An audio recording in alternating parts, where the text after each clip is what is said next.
Mga idol, ganito kalinis yung ilog dito sa Jidanso, sa Pulan, sa Europe. Yan o. Yan mga idol, wala kayong makitang basura dyan.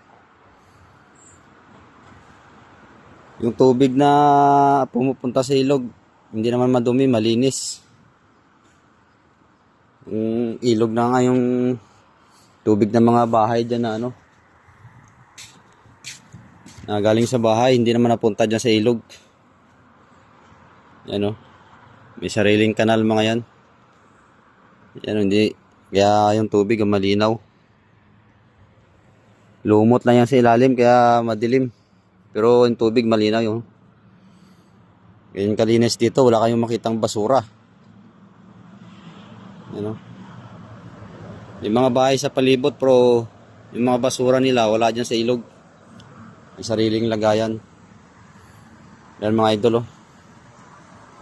Ang linis.